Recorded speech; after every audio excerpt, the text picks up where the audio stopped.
The sledgehammer slipped from Ayanna Crowfeather's bloodied hands, crashing against the rocky ground as she stared at the envelope clutched in her father's trembling fingers.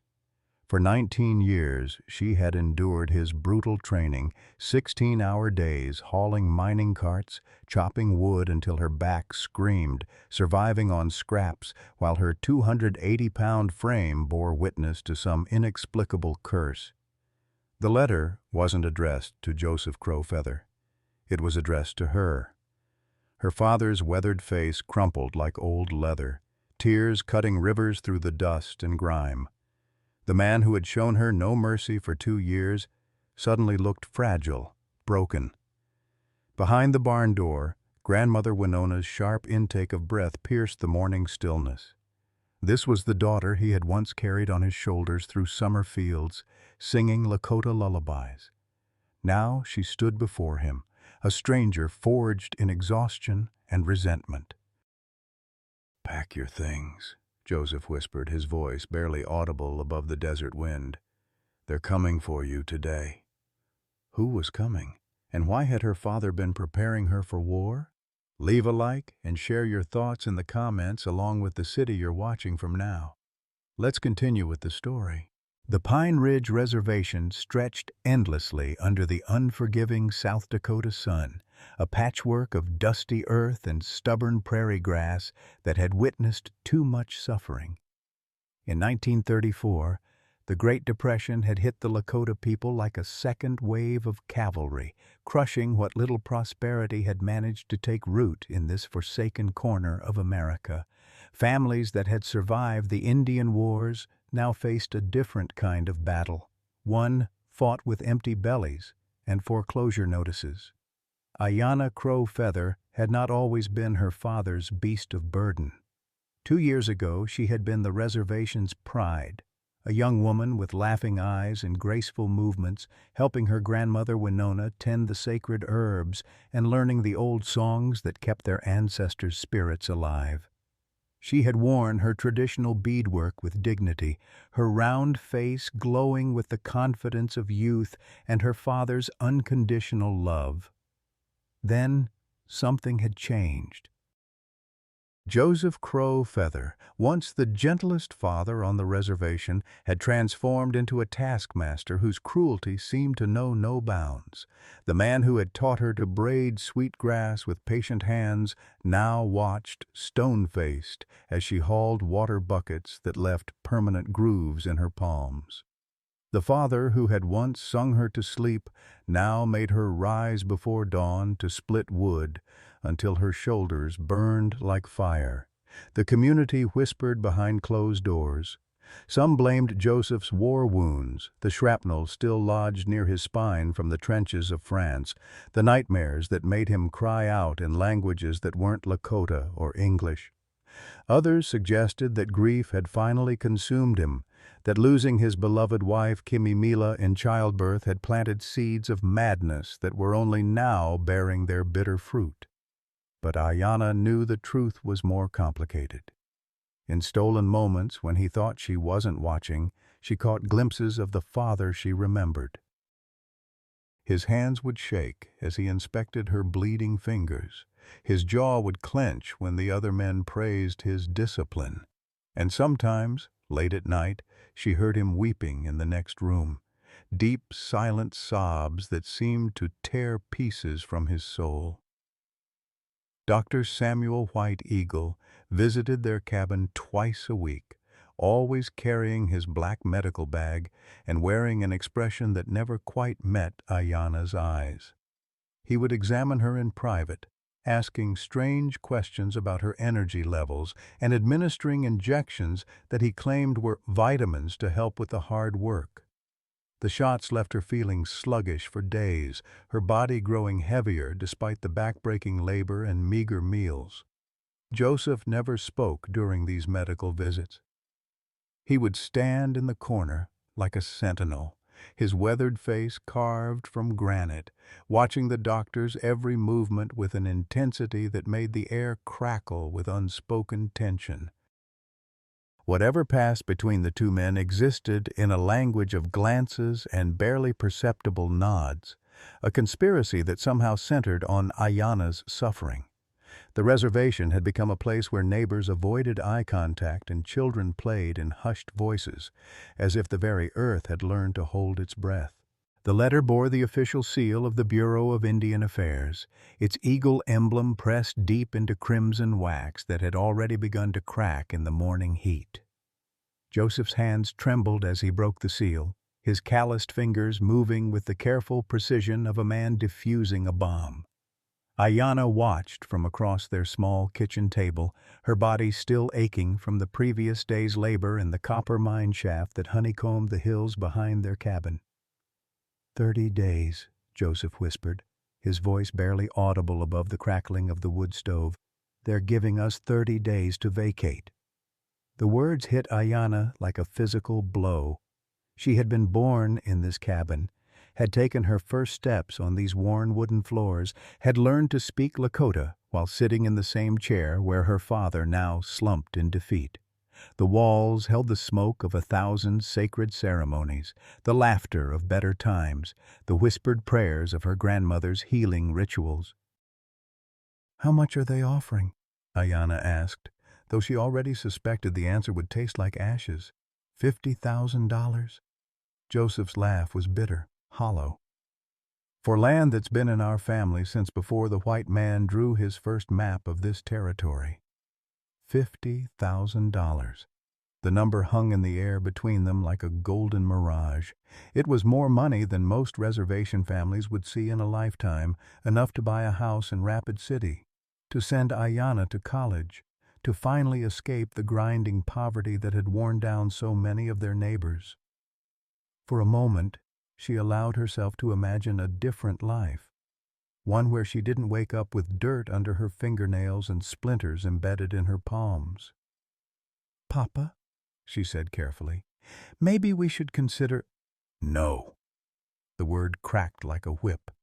Joseph's eyes, usually soft when they looked at her, had turned to flint. "This land is sacred. Your mother is buried in that grove of cottonwoods. My grandfather's bones rest in the hill where you've been digging. We don't sell our ancestors for the white man's paper money." The familiar frustration rose in Ayana's chest like bile. For 2 years she had watched her father make decisions that seemed designed to maximize their suffering. He refused government assistance programs, turned away visiting missionaries with their offers of food and clothing, and now he was rejecting a fortune that could transform their lives. Meanwhile, she worked herself to the bone, her body growing heavier and more exhausted despite the constant physical labor. "You care more about dead people than your living daughter," she snapped, immediately regretting the words but unable to call them back. Joseph's face went pale. For a moment she thought he might strike her, something he had never done, not even during the worst of his transformation. Instead, he stood slowly, his war-damaged spine making the movement painful and deliberate. "You understand nothing," he said, each word carefully measured. "Nothing about what's at stake here, nothing about what they really want." That afternoon, while Joseph met with the tribal council to discuss the government's ultimatum, Ayana made a decision that would change everything. She walked the 3 miles to the trading post where Agent Harrison Wells maintained his temporary office, her heavy footsteps leaving deep impressions in the red dirt road. Wells was a pale, thin man with wire-rimmed glasses and the kind of smile that never quite reached his eyes. He looked up from his paperwork as she entered, his expression shifting from surprise to calculation in the space of a heartbeat. "Miss Crow-Feather," he said, gesturing to a wooden chair across from his desk. "I wasn't expecting to see you here." "My father is being stubborn," Ayana said, settling her considerable weight onto the chair with a grunt of effort. "He won't listen to reason about your offer." Wells leaned back, steepling his fingers. "And you think differently?" "I think $50,000 could change our lives. I think maybe it's time for our family to join the modern world instead of clinging to the past like—" She paused, searching for the right words. "Like ghosts. Your father is a proud man. Wells said carefully. War heroes often are, but pride can be expensive, especially when it comes at the cost of a daughter's future. The way he said the word daughter made something cold settle in Ayanna's stomach. There was knowledge in his voice, a familiarity that suggested he understood more about her situation than any government agent should. "What do you mean?" she asked. Wells opened a manila folder and withdrew a photograph. It showed Ayanna from a distance, hauling the mining cart up the hillside, her face twisted with exhaustion and pain. Someone had been watching her, documenting her suffering. "I mean," Wells said softly, "that there are people in Washington who are very interested in your welfare, Miss Crowfeather. People who believe that certain traditional approaches to child-rearing might be considered problematic by modern standards." The trading post felt suffocating as Agent Wells spread more photographs across his desk like a dealer revealing a winning hand. Each image showed Ayanna in various states of exhaustion, bent over the mining cart, stumbling under the weight of water buckets, collapsing against the woodpile with blood seeping through her work gloves. The clinical precision of the documentation made her skin crawl. "How long have you been watching us?" she whispered. "Long enough to understand that your father's methods, while perhaps traditional, might be seen as abusive by federal authorities."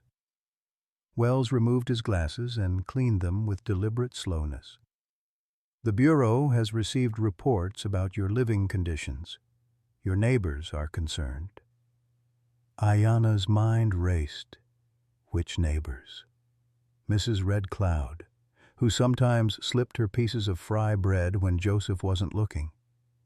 Thomas Standstall, who had returned from the government boarding school with haunted eyes and careful manners. The thought that people she trusted had been reporting on her family made her stomach turn. "What do you want from me?" she asked. Wells slid a crisp document across the desk. "Simply help us help you. Convince your father to accept our generous offer. In return, we'll ensure you receive proper medical care for your condition, educational opportunities, and most importantly, protection from any further traditional discipline." The word condition hung in the air like a loaded gun. Ayanna stared at the contract, its legal language swimming before her eyes. At the bottom she could see spaces for signatures and a notary seal that would make everything official, irreversible. "And if I refuse? Then we'll be forced to pursue alternative measures to ensure your safety." Wells's smile was razor thin. Child welfare investigations can be quite thorough, quite public. Your father's reputation as a war hero wouldn't survive the scrutiny. The threat was delivered with such casual politeness that it took a moment for its full weight to settle. They weren't just after the land, they were using her as leverage against Joseph, exploiting her suffering to break his resistance. The realization made her feel sick and strangely powerful at the same time. "I need time to think," she said, standing so quickly that the chair scraped against the wooden floor. "Of course, but remember, Miss Crowfeather, time is something your father doesn't have much of." The walk home felt endless. Desert heat shimmered off the road, creating phantom lakes that disappeared as she approached. By the time she reached their cabin, her work dress was soaked through with sweat, and her breathing came in labored gasps. The physical symptoms that had been worsening over the past months, the fatigue, the weight gain despite inadequate food, the persistent fog that clouded her thinking, seemed more pronounced after the stress of the meeting. She found Joseph sitting on their front porch, whittling a piece of cedar with mechanical precision. His hands moved with practiced ease, but she could see the tension in his shoulders, the way his jaw worked as if he were chewing on words too bitter to speak. "Where have you been?" he asked without looking up. "Walking. Thinking." The lie came easily, but it felt like swallowing broken glass. Joseph's knife paused mid-stroke. "Thinking about what?" "About whether you're willing to let me suffer for your principles." The words exploded between them like a detonated charge.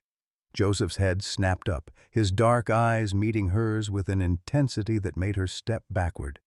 For a moment, she thought she saw fear there, not of her anger, but for her safety. "You think this is about principles?" His voice was dangerously quiet. "Isn't it?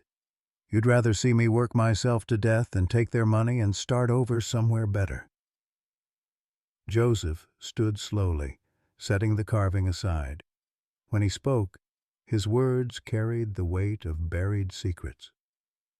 "You want to know what their money represents? It represents the same promises they made to the Cherokee before the Trail of Tears, the same contracts they offered the Lakota before Wounded Knee, pretty words on paper that turn to dust the moment it serves their purpose."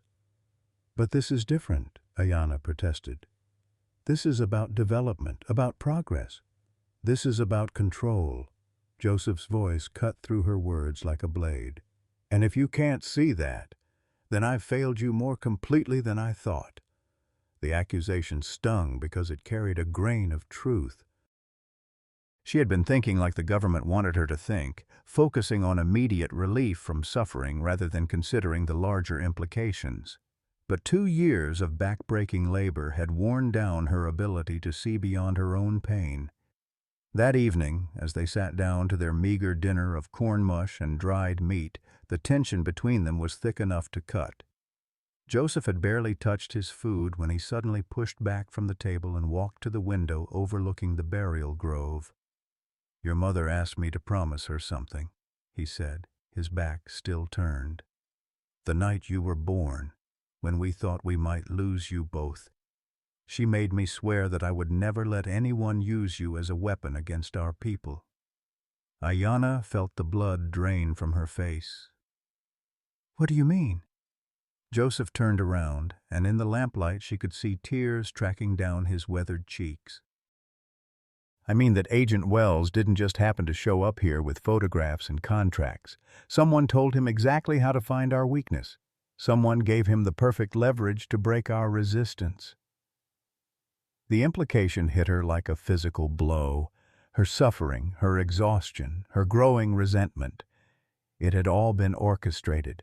She was both victim and unwitting accomplice in a larger game she was only beginning to understand.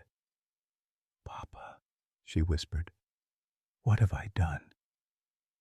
But before Joseph could answer, the sound of approaching horses filled the evening air. Through the window they could see torches moving up the road toward their cabin, and Agent Wells's voice calling out with false cheerfulness.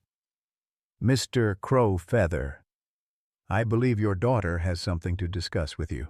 The torches cast dancing shadows across the cabin walls as Agent Wells dismounted his horse with theatrical precision. Behind him rode 3 other men, 2 in the dark suits of federal agents and 1 wearing the star of a county sheriff. The message was clear. This was no longer a negotiation but an ultimatum backed by the full weight of government authority. Joseph stepped onto the porch, his body language shifting into the rigid posture Ayanna remembered from his military days. "Gentlemen," he said, his voice carrying across the yard with quiet authority, "it's rather late for a social call." "Indeed it is," Wells replied, removing his hat with mock courtesy. "But urgent matters sometimes require immediate attention. We've had a very enlightening conversation with your daughter this afternoon." Ayanna felt the words like a physical blow. Through the window she watched her father's shoulders tense almost imperceptibly, the only sign that Wells's revelation had found its mark. The agent was weaponizing her desperation, turning her moment of weakness into ammunition against everything Joseph had been fighting to protect. "I see." Joseph's response was measured, controlled. "And what exactly did this conversation entail?" Wells produced the contract from his coat pocket, its white pages gleaming in the torchlight. "Your daughter has expressed concerns about her current living situation, concerns that align with federal oversight regarding the welfare of Native American children." The phrase Native American children was delivered with particular emphasis, and Ayanna suddenly understood the full scope of the trap they had walked into. This wasn't just about land acquisition. It was about establishing legal precedent for government intervention in tribal family structures. Her case would become the excuse for separating other children from their parents, for dismantling the traditional ways that held their communities together. "Ayanna," Joseph called softly, never taking his eyes off the mounted men. "Come out here, please." Her legs felt like lead as she walked onto the porch. The desert air had cooled with the setting sun, but sweat still beaded on her forehead. Standing beside her father, she could feel the solid warmth of his presence, the same protective force that had shielded her from nightmares when she was small. "Tell them," Joseph said quietly. "Tell them what you really want." The question hung in the air like a challenge. What did she want? 2 hours ago, she would have said freedom from the grinding labor, medical treatment for her mysterious condition, a chance at the normal life that seemed to slip further away with each passing day. But now, faced with the consequences of her desperation, she began to understand the true cost of accepting their help. Sheriff Morrison shifted in his saddle, hand resting casually on his gun belt. "Miss Crowfeather, we need to know if you feel safe in your current home environment." It was a loaded question, designed to force her into a corner. If she said yes, she would be lying. The physical demands Joseph placed on her were brutal by any reasonable standard. If she said no, she would be giving them legal justification to remove her from her father's custody and, by extension, destroy his standing in the community. "I feel—" Ayanna paused, choosing her words carefully. "I feel that my father loves me." Wells's expression tightened. "Love can take many forms, Miss Crowfeather. Not all of them are healthy." "And sometimes," Joseph interjected, his voice carrying an edge of steel, "what appears to be cruelty is actually preparation for a war that others refuse to see coming." The cryptic statement seemed to catch Wells off guard. For a moment his confident facade slipped, revealing something calculating and cold beneath the surface. "What war would that be, Mr. Crowfeather?" "The one you're fighting right now," Joseph replied. "The one where my daughter's pain becomes your weapon against my people." The accusation hung in the night air like a gauntlet thrown down. Wells recovered quickly, but not before Ayanna caught a glimpse of something predatory in his expression, the look of a hunter who had been momentarily cornered by his prey. "That's a very serious allegation," Wells said smoothly. "Are you suggesting that the United States government would deliberately manipulate a young woman suffering for political purposes?" "I'm suggesting," Joseph replied, "that history has a way of repeating itself, and that men like you have been using our children as leverage for longer than most people care to remember." The sheriff cleared his throat impatiently. "This is all very philosophical, but we've got legal concerns to address." "Miss Crowfeather, I need a direct answer. Do you want to remain in your father's custody?" Ayanna looked at Joseph, seeing him clearly for perhaps the first time in years. The harsh taskmaster who had driven her to exhaustion was also the man who sat vigil by her bedside when she was sick, who still kept her childhood drawings tucked between the pages of his Bible, who carried the weight of protecting not just her, but their entire way of life. "Yes," she said, the word coming out stronger than she had expected. "I want to stay with my father." Wells's smile faltered. "Even under your current living conditions?" "Especially under my current living conditions." The agent's composure cracked completely. "Miss Crowfeather, I don't think you understand the full scope of what we're offering. Medical treatment, educational opportunities, a chance to live like a normal American girl." "I am not a normal American girl," Ayanna interrupted, surprised by the firmness in her own voice. "I am Lakota, and my father is teaching me what that means." The words seemed to hang in the air like a physical presence. For the first time since the men had arrived, Joseph allowed himself a small smile, the kind of expression he used to wear when she successfully completed a difficult task or made him proud. Wells gathered himself, straightening his coat with sharp, angry movements. Very well. But this isn't over. Federal authorities take child welfare very seriously, especially in cases involving documented abuse. Document this, Joseph said quietly, and stepped forward with the fluid grace of a man half his age. What happened next unfolded with shocking swiftness. Joseph's hand shot out, grasping Wells's wrist in a grip that made the agent cry out in pain. With his other hand, he extracted a small leather pouch from Wells's coat pocket, a pouch that clinked with the sound of metal vials. "Gentlemen," Joseph announced, holding up the pouch so the other men could see it clearly, "I believe Agent Wells has been carrying some very interesting medical supplies." Wells's face went white. "That's not what you think. Dr. White Eagle's injections," Joseph continued, his voice carrying across the yard with devastating clarity. "The ones he's been giving my daughter twice a week for the past 6 months. The ones that make her sick and tired and unable to think clearly. Tell me, Agent Wells, what exactly is in these vials?" The sheriff and the other agents exchanged glances, clearly caught off guard by this development. Wells struggled against Joseph's grip, but the older man's military training was evident in the controlled strength of his hold. "You're making a mistake," Wells gasped. "Those are legitimate medical treatments." "For what condition?" Joseph demanded. "What disease does my daughter have that requires injections from a government agent?" The question hung in the night air like an accusation. Ayanna felt pieces of a larger puzzle clicking into place, her unexplained weight gain despite inadequate nutrition, the persistent fatigue that had worsened over the months, the mental fog that made it difficult to think clearly about her situation. "Papa," she whispered, "what are you saying?" Joseph released Wells's wrist and tossed the pouch to Sheriff Morrison. "I'm saying that my daughter has been drugged, systematically, as part of a federal program designed to make her compliant and dependent." Wells rubbed his wrist, his bureaucratic mask slipping completely. "You're paranoid, a broken-down war veteran seeing conspiracies where none exist." "Am I?" Joseph stepped closer, his presence suddenly menacing despite his smaller stature. "Then you won't mind if the sheriff has those vials analyzed by an independent laboratory." Morrison hefted the pouch, feeling its weight.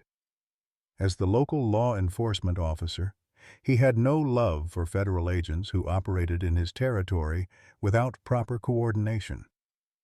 "Might not be a bad idea," he said slowly, "just to clear the air." Wells's composure cracked entirely. "You people don't understand what you're interfering with. This is a federal operation with national security implications." "National security?" Ayanna's voice cut through his words like a blade. "What kind of national security requires poisoning teenage girls?" The accusation hung in the desert air like a physical presence. Even the other federal agents seemed disturbed by the implications, their hands moving instinctively away from their weapons, as if distancing themselves from whatever Wells represented. Thomas Stands Tall emerged from the shadows beyond the torchlight, moving with the silent grace that had made him one of the best trackers on the reservation. He had been watching from the darkness, and his appearance now suggested that this confrontation had been anticipated, planned for. "Evening, gentlemen," Thomas said, his boarding school education evident in his careful English. "Interesting time for a house call." Wells spun toward the new arrival, clearly rattled by the growing number of witnesses to his operation. "This is federal business. You need to leave immediately." "Actually," Thomas replied with a slight smile, "I think you'll find that I have every right to be here." He produced a badge from his coat pocket, not the star of a local deputy, but the distinctive shield of a federal investigator. "Thomas Stands Tall, Bureau of Indian Affairs Internal Investigation Division." The revelation hit the assembled men like a thunderclap. Wells staggered backward, his face cycling through disbelief, anger, and something that might have been fear. "That's impossible," he whispered. "You're just a reservation, nobody—" "I'm a federal agent investigating reports of unauthorized medical experimentation on tribal members," Thomas said calmly. "And you, Agent Wells, are under arrest." The desert night erupted into chaos as Wells made a desperate grab for the sheriff's weapon. Morrison, caught off guard by the sudden violence, struggled to maintain control of his sidearm, while the other federal agents shouted conflicting orders. In the confusion, Joseph grabbed Ayanna and pulled her behind the solid wall of their cabin. "Stay down," he commanded, his military instincts taking over. "This isn't finished yet." Through the sounds of the struggle, Ayanna could hear Thomas's voice, calm and authoritative, reading Wells his rights, while the other agents grappled with the reality that their operation had been compromised from within. The man they had dismissed as a simple tribal member had been investigating them for months, documenting their activities and building a federal case against their unauthorized program. As the immediate violence subsided, Ayanna found herself pressed against her father's chest, feeling the rapid beat of his heart through his worn shirt. For the first time in 2 years, she felt truly safe, not because the danger had passed, but because she finally understood that everything he had done had been in preparation for this moment. "Papa," she whispered, "how long have you known?" "Long enough," he replied, his arms tightening around her protectively. "Long enough to make sure you'd be strong enough to survive whatever they tried to do to you." The struggle in the yard lasted only minutes, but it felt like hours before Sheriff Morrison managed to wrestle Wells to the ground while Thomas kept his weapon trained on the other federal agents. The desert air filled with the sound of handcuffs clicking into place and Wells' increasingly desperate protests about jurisdictional authority and classified operations. "You have no idea what you've done," Wells snarled as Morrison hauled him to his feet. "This program has approval from the highest levels of government. You're interfering with national security." Thomas holstered his weapon with practiced ease, his demeanor shifting from gentle reservation resident to hardened federal investigator. "The only thing I'm interfering with is an unauthorized medical experiment conducted on American citizens without their knowledge or consent. And unless you can produce documentation proving congressional oversight, this operation ends tonight." Ayanna watched the confrontation unfold from behind her father's protective presence, her mind struggling to process the cascade of revelations. The young man she had known since childhood, quiet Thomas, who brought her scraps of food and spoke to her with gentle kindness, was a federal agent. The injections she had received twice weekly for months had been part of some kind of government experiment. Her father's seemingly senseless cruelty had been preparation for this exact moment. Joseph's hand found her shoulder, squeezing gently. "Are you all right?" She wanted to say yes, to reassure him that she understood and forgave everything now that the truth was emerging. But the weight of months of accumulated pain and confusion pressed down on her like a physical burden. Her body still ached from years of brutal labor. Her mind still felt clouded by whatever chemicals Dr. White Eagle had been injecting into her system. And beneath it all lay the devastating realization that even her closest friend had been living a lie. "I don't know," she whispered honestly. "I don't know what's real anymore." Thomas secured Wells's companions with zip-tie restraints, then approached the cabin with his hands visible and empty. Despite the badge and the authority it represented, he moved with the careful deference of a young man asking permission to enter tribal space. "Joseph," he said formally, "I need to speak with both of you. There are things you need to know about what's been happening here." Joseph studied the younger man's face in the torchlight, looking for traces of deception or hidden agenda. Whatever he saw there must have satisfied him because he nodded once and gestured toward the cabin door. Inside, the familiar space felt different, smaller somehow, as if the events of the evening had compressed the walls around them. Thomas declined the offered chair, choosing instead to stand near the window where he could monitor the captured agents outside. His posture remained alert, professional. But Ayanna could see echoes of the boy she had grown up with in the way he avoided meeting her eyes directly. "How long?" Joseph asked without preamble.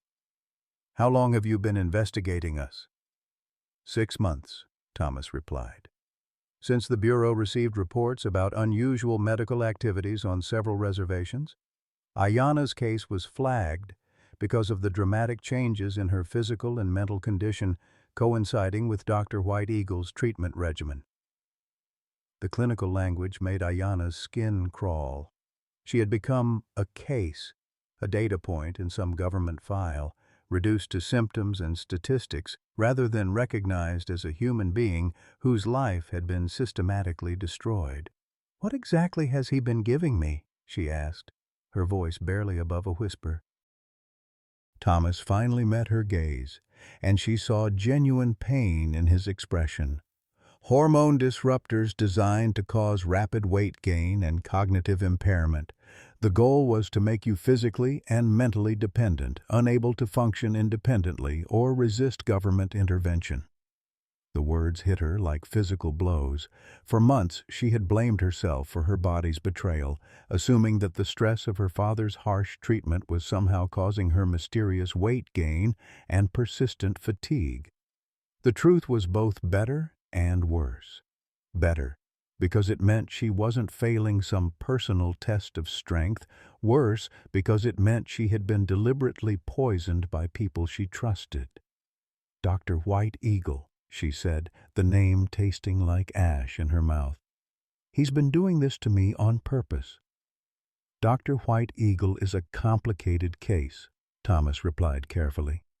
"Our investigation suggests he was coerced into participating through threats against his family. His brother's medical practice in Minneapolis has been under federal audit for 2 years. His daughter's scholarship to nursing school was contingent on his cooperation." Joseph's jaw tightened. "They threatened his children to make him hurt mine." "It's a common recruitment strategy," Thomas confirmed. "Find someone with the necessary skills and access, then create leverage by threatening what they care about most."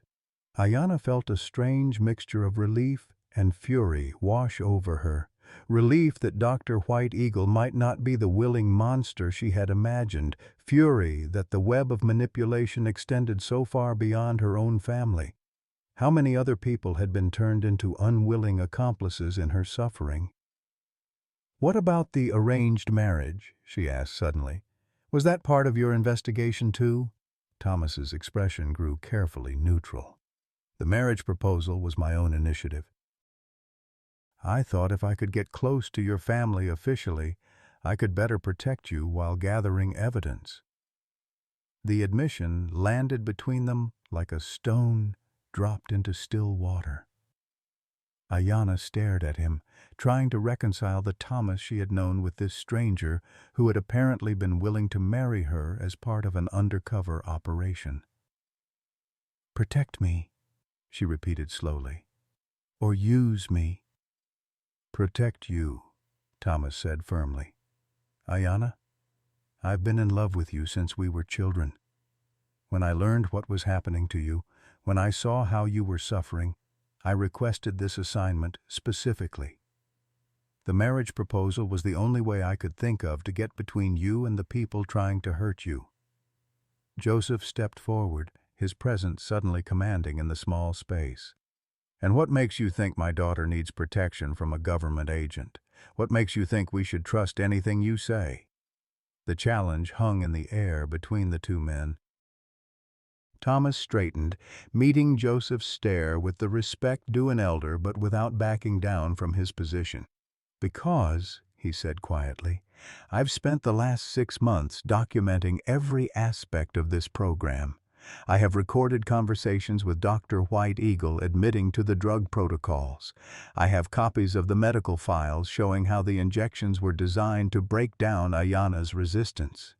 I have evidence that this same program has been tested on at least 30 other young Native women across 12 different reservations. The scope of the conspiracy was staggering. Ayana sank into her father's chair, the weight of understanding crushing down on her like a physical burden. She wasn't the only victim. Somewhere out there, other daughters were enduring similar torment, their families torn apart by the same brutal machinery that had nearly destroyed her relationship with Joseph. "Why?" she whispered. "Why us? Why our children?" Thomas knelt beside her chair, his professional demeanor cracking to reveal the young man who had loved her in silence for years. "Because you represent something they can't control. Strong Native families raising children who know their history, who understand their rights, who might grow up to challenge federal authority over tribal lands. The program was designed to break that strength, to create a generation of dependent, compliant adults who would accept whatever the government offered." Joseph's laugh was bitter. "And they chose my daughter as their test case." "They chose her because she's Joseph Crow Feather's daughter," Thomas corrected. "Your reputation as a war hero and tribal leader made you a particular target. Breaking your family would send a message to every other potential resistor on every reservation in the country." The pieces of the puzzle were falling into place with devastating clarity. Her suffering hadn't been random or personal. It had been calculated, designed to serve a larger political purpose. She was both victim and weapon in a war she had never known was being fought. Outside, Sheriff Morrison was loading the captured agents into his patrol vehicle while radioing for backup to transport the prisoners. The immediate danger had passed, but Ayana understood that this was just the beginning of a much larger battle. The people responsible for the program wouldn't simply accept defeat and walk away. They would regroup, find new approaches, target other families. "What happens now?" she asked. Thomas stood, his expression grave. "Now we build a case that will expose this program at the highest levels of government. We document everything, gather testimony from other victims, and make sure the people responsible face justice." "And what happens to us?" Joseph asked. "To our family?" "That depends," Thomas replied, "on whether you're willing to fight. Because this won't be easy.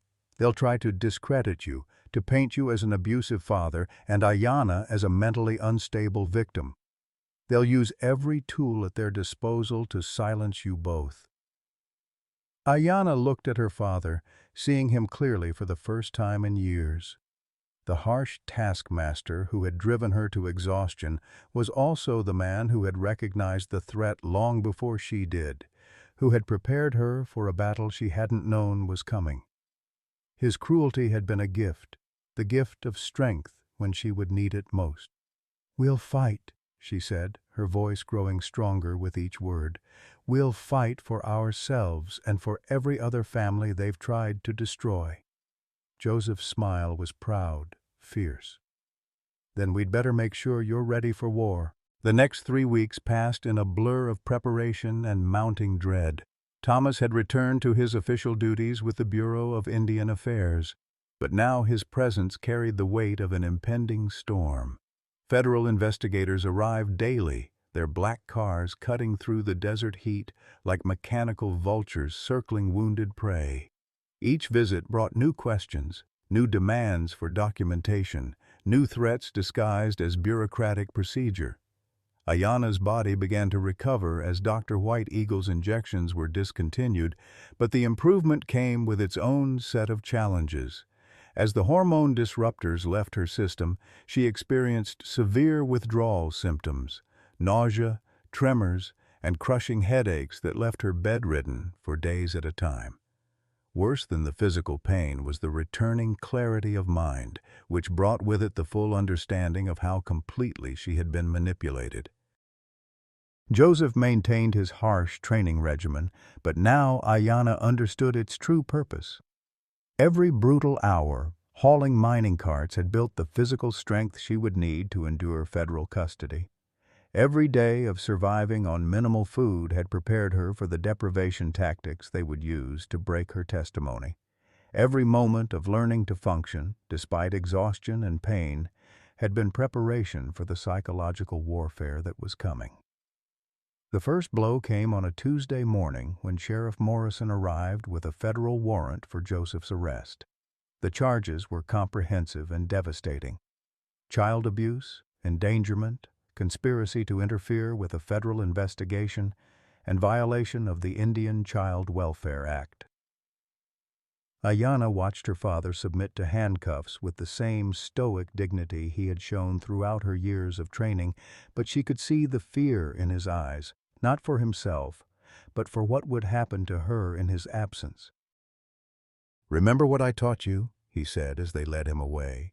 "Remember that strength comes from within, and that love sometimes wears the face of an enemy." Thomas arrived within hours of Joseph's arrest, his federal credentials providing access that local authorities couldn't deny.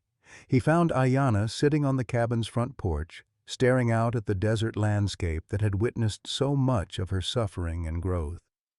"They've moved him to the federal facility in Pierre," he reported, settling beside her on the wooden steps.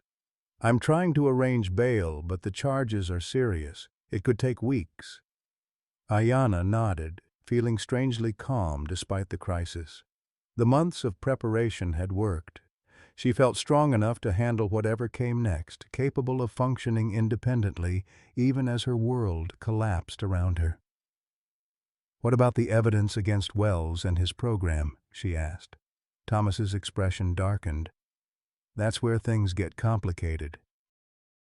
Wells has been transferred to Washington for debriefing, and somehow his superiors have convinced a federal judge that the medical program was a legitimate research initiative with proper oversight.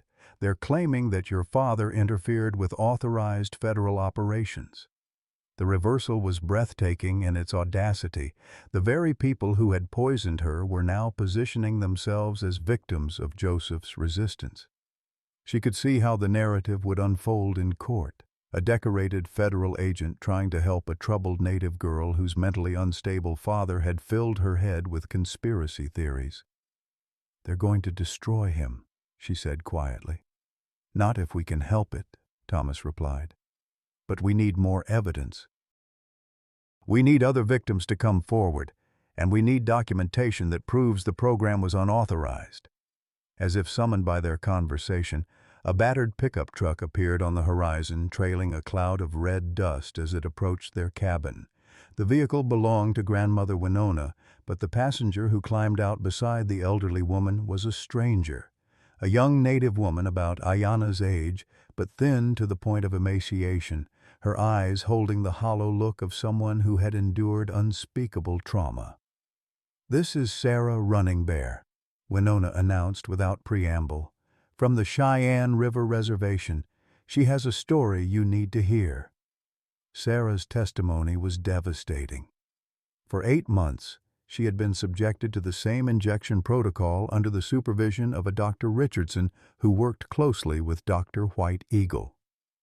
The drugs had caused rapid weight loss instead of gain, leaving her skeletal and weak, unable to work or attend school. Her family had been told she was suffering from a rare genetic disorder that required ongoing federal medical intervention. "They said I was dying," Sarah whispered, her voice barely audible above the desert wind. "They said the only way to save me was to participate in their treatment program. My parents signed papers giving the government medical custody. I haven't been home in 4 months." Ayanna felt sick listening to the details. The program was more extensive and more varied than any of them had realized. Different reservation communities were being subjected to different experimental protocols, creating a network of medical torture disguised as healthcare intervention. "How many others?" Thomas asked, his professional demeanor barely containing his rage. I know of at least 6 girls from my reservation alone, Sarah replied. And I heard the doctors talking about sites in Montana, Wyoming, and North Dakota. They said the program was in Phase 3 trials. The clinical language was chilling. These weren't isolated incidents of abuse. They were part of a systematic research program with multiple testing sites and coordinated oversight. Somewhere in Washington, government officials were receiving regular reports on the progress of breaking down Native American family structures through targeted medical intervention. Over the following days, more victims began to arrive at the cabin. Word had spread through the informal networks that connected reservation communities across the region, and young women who had been isolated by their mysterious illnesses began to understand that they weren't alone. Each story followed a similar pattern: unexplained symptoms, federal medical intervention, family disruption, and psychological manipulation designed to create dependency on government support. Thomas worked frantically to document each case, building a comprehensive picture of the program's scope and methodology. But even as the evidence mounted, troubling news arrived from Pierre. Joseph's condition was deteriorating rapidly in federal custody. The official reports claimed he was suffering from complications related to his war injuries, but the symptoms described in the medical files suggested something more sinister. "They're drugging him," Ayanna realized as she read the latest update. "The same way they drugged me. They're trying to break him down before the trial." Thomas's face was grim. "It's worse than that. I have contacts in the federal prison system, and they're telling me that Joseph has been placed in solitary confinement for his own protection. But the psychological evaluation reports suggest he's showing signs of severe mental deterioration." The pattern was becoming clear. They couldn't simply murder Joseph Crowfeather. He was too well known, too respected, and his death would create a martyr that might inspire broader resistance.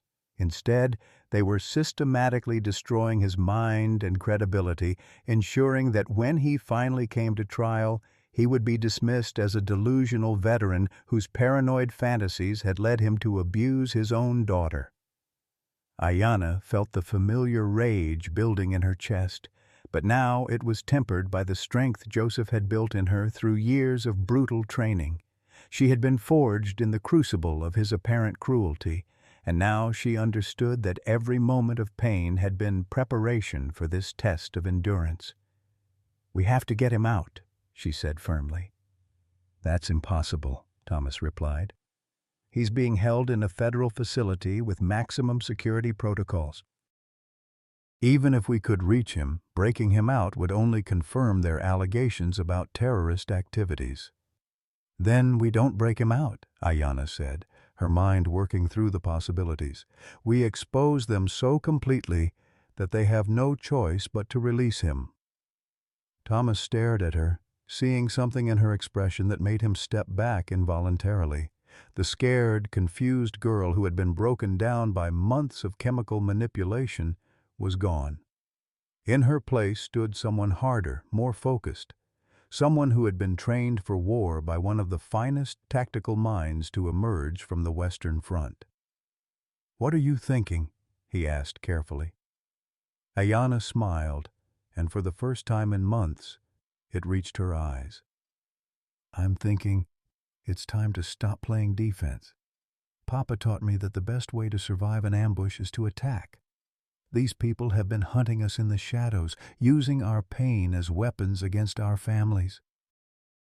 It's time to drag them into the light and make them face the consequences of what they've done." The plan that began to form in her mind was audacious, dangerous, and completely dependent on the strength her father had built in her through years of seeming abuse. For the first time since this nightmare began, Ayanna felt ready to fight back. The plan Ayanna conceived was both brilliant and devastating in its simplicity.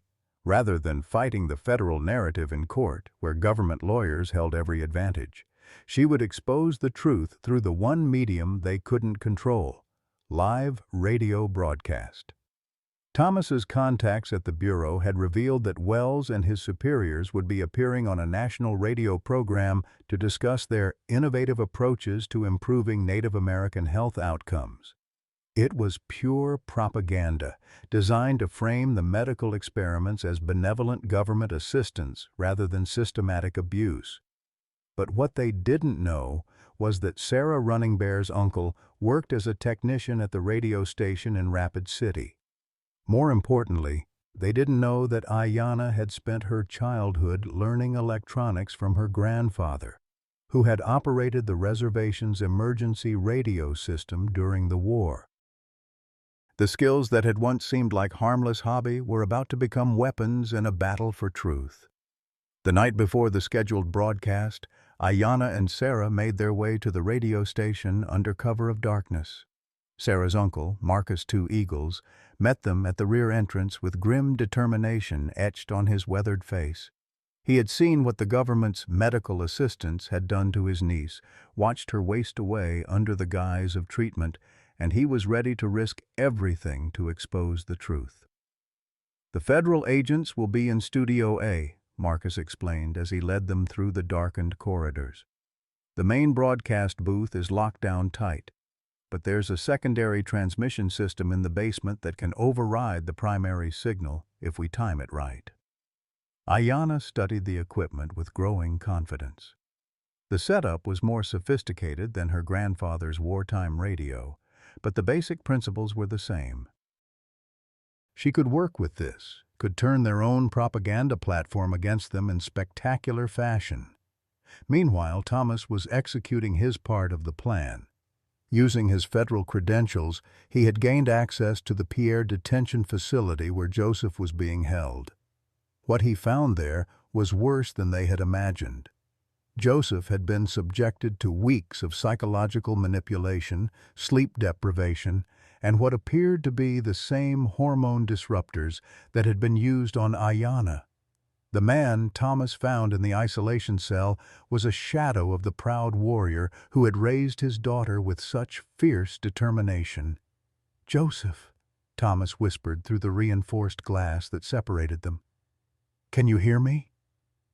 Joseph's eyes took a moment to focus, and when they did, Thomas saw something that chilled him to the bone. The sharp intelligence that had made Joseph Crowfeather one of the most respected leaders on the reservation was still there, but it was buried beneath layers of chemical fog and psychological trauma.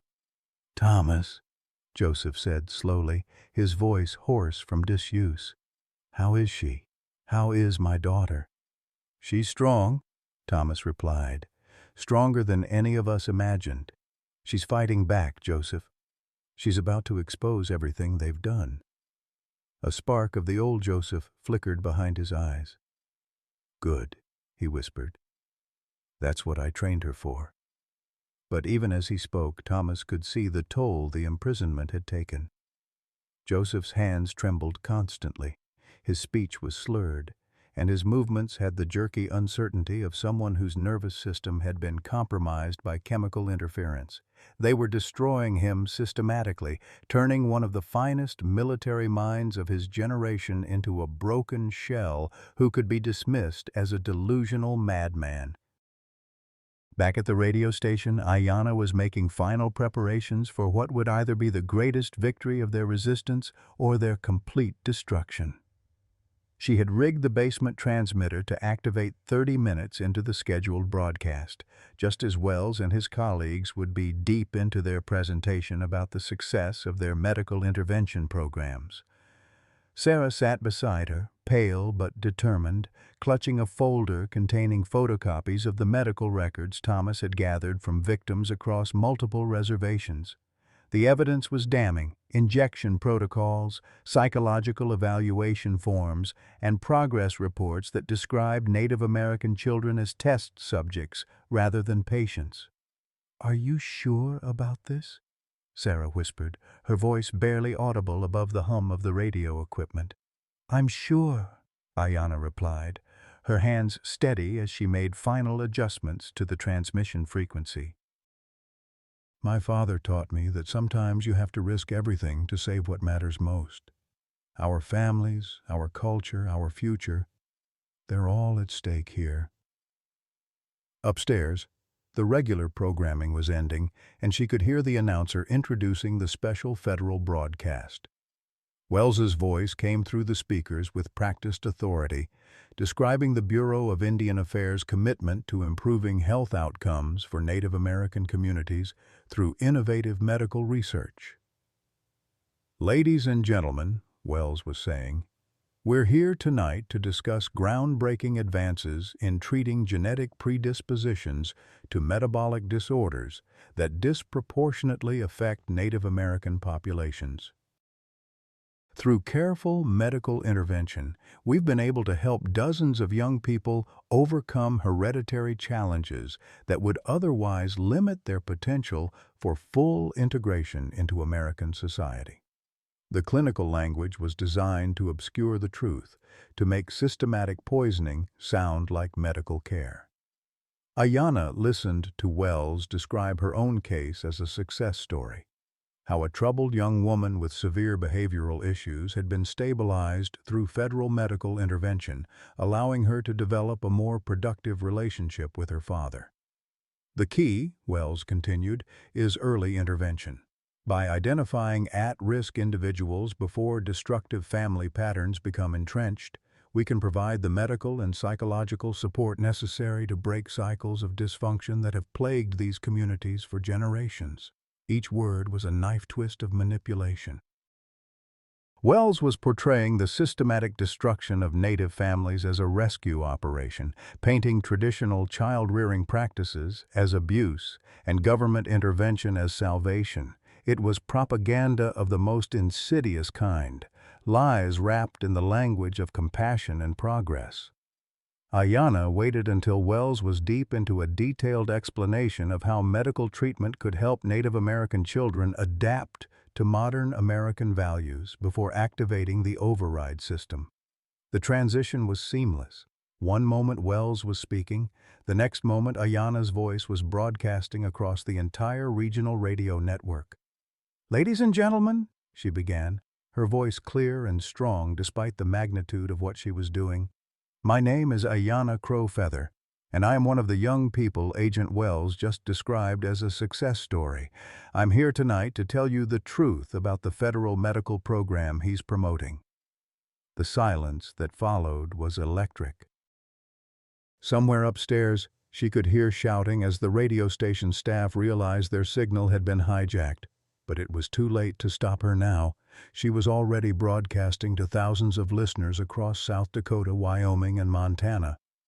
"For 8 months, I was injected twice weekly with chemicals that made me sick, confused, and unable to think clearly. I was told these were vitamins to help with the hard work my father required of me. The truth is that they were experimental drugs designed to break down my physical and mental resistance to government control."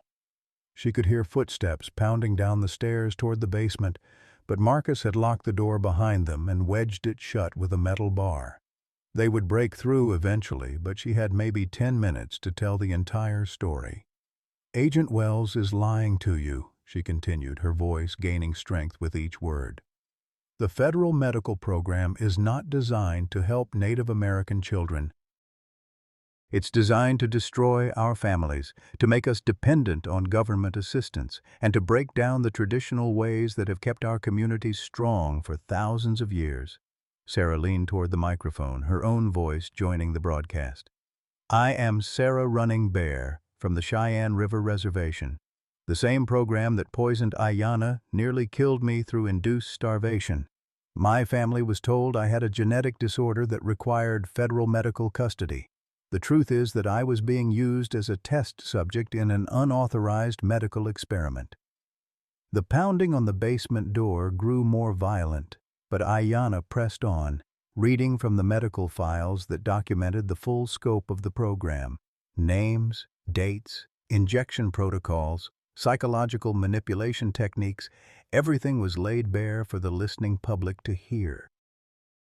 "My father, Joseph Crowfeather, is currently being held in federal custody on charges of child abuse," she said, her voice breaking slightly as she thought of him wasting away in his isolation cell. The truth is that he discovered what they were doing to me and trained me to be strong enough to survive it.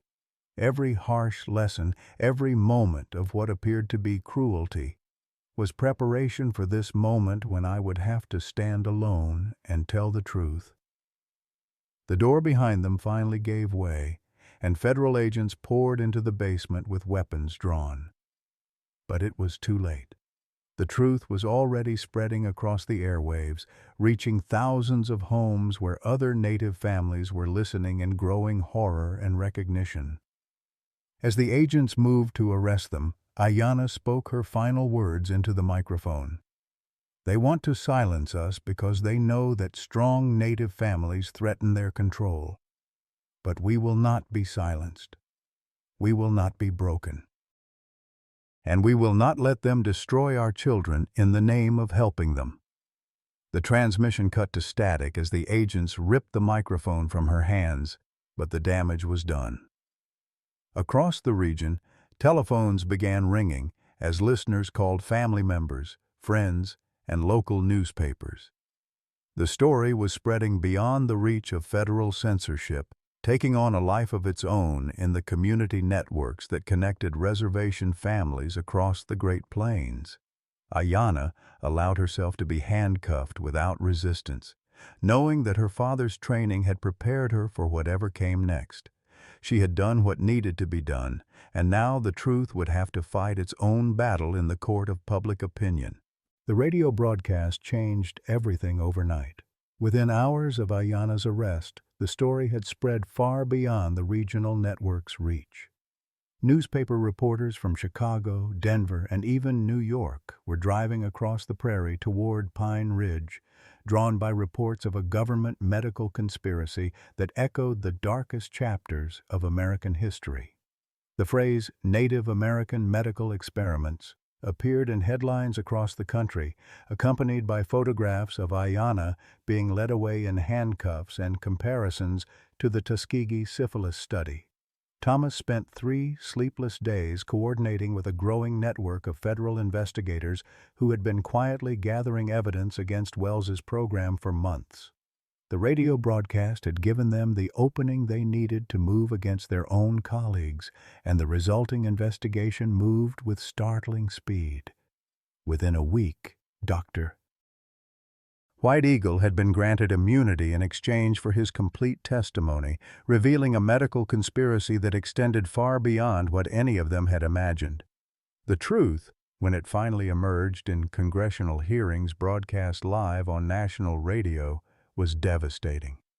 The program had originated in 1932 as a social stability initiative designed to reduce resistance to federal land acquisition policies. By systematically undermining the health and cognitive function of young Native Americans, federal officials had hoped to create a generation of compliant adults who would accept government control without question. The medical experiments had been conducted on over 200 individuals across 18 different reservations, using protocols that violated every established standard of medical ethics.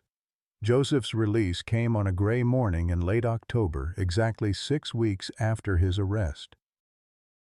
Thomas and Ayanna waited outside the federal facility in Pierre, watching the prison gates with a mixture of hope and dread. The man who emerged looked nothing like the proud warrior who had trained his daughter with such fierce determination.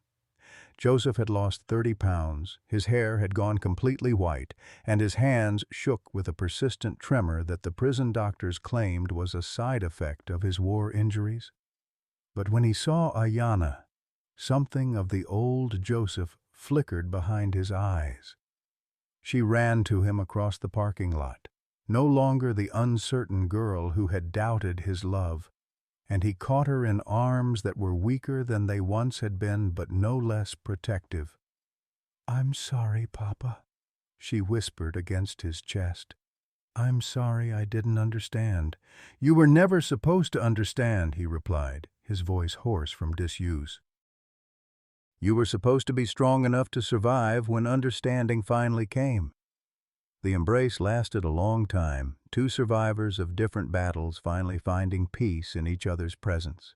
Around them, reporters took photographs that would appear on front pages across the country, images of a Native American father and daughter reunited after a federal conspiracy had tried to destroy their family. The legal aftermath unfolded with surprising swiftness. Agent Wells and 7 of his colleagues were indicted on federal charges including conspiracy, civil rights violations, and conducting medical experiments without consent. Dr. White Eagle's testimony, combined with the medical records Thomas had gathered and the radio broadcast that had exposed the program to public scrutiny, created an overwhelming case for prosecution. But more important than the criminal proceedings was the broader reckoning that followed. Congressional hearings revealed that the Native American Medical Experiment Program had been approved at the highest levels of the Bureau of Indian Affairs, with knowledge extending into the Department of the Interior and possibly beyond. The scandal forced the resignation of 3 senior federal officials and led to a complete restructuring of federal health care policies for tribal communities. Ayanna testified before Congress on a cold December morning, her words broadcast live across the nation.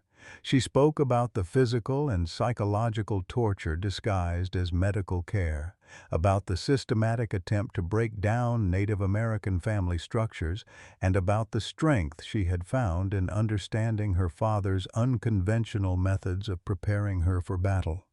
"My father never abused me," she said, looking directly at the panel of senators who would decide the fate of federal Indian policy. "He trained me to survive abuse."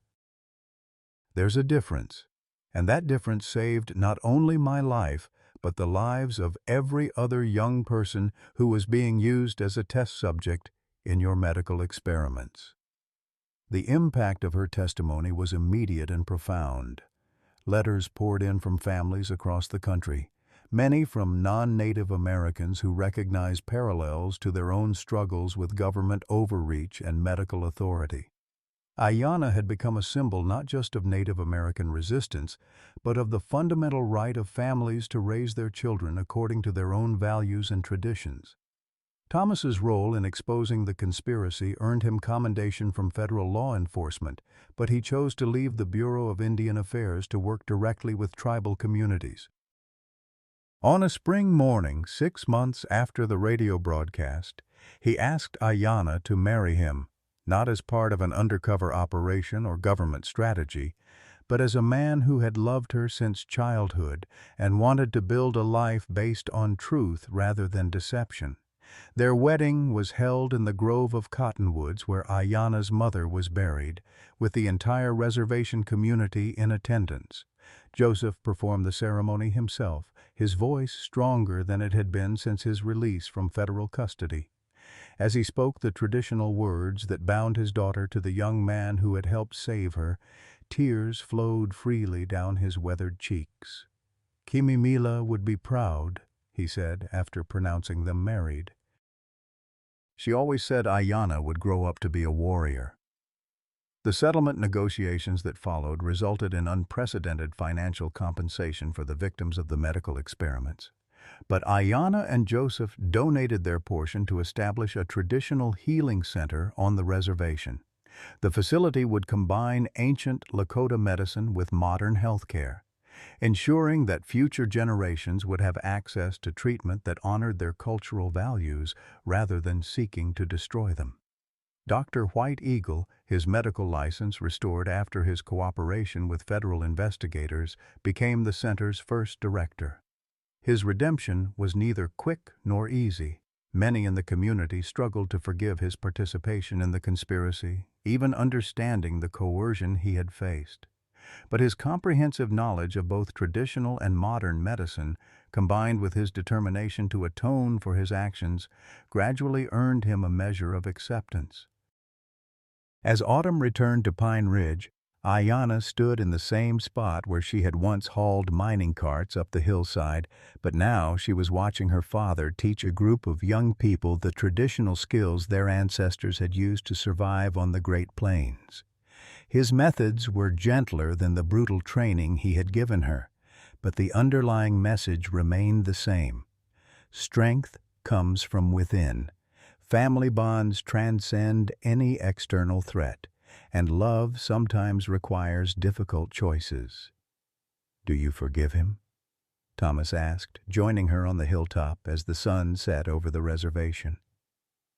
Ayanna considered the question carefully, watching Joseph demonstrate how to track game by reading subtle signs in the grass. "There's nothing to forgive," she said finally. "He gave me exactly what I needed when I needed it most." Sometimes the deepest love speaks in a language we don't recognize until we're strong enough to understand it.